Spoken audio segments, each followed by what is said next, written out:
మాచర్ల పట్టణంలోని 14వ వార్డులో మహిళా మెడలోని బంగారు గొలుసులు దొంగిలించిన ఘటన మంగళవారం చోటు చేసుకుంది.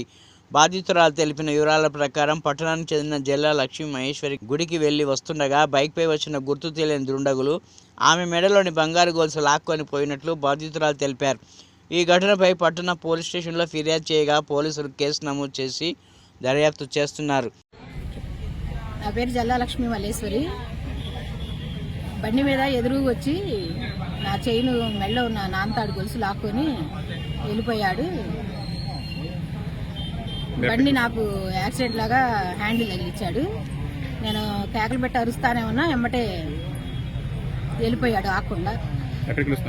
మేము రామాలయం గుడికి వెళ్ళి వస్తున్నాము ఇప్పుడే, జస్ట్ ఒక 20 మినిట్స్ కింద.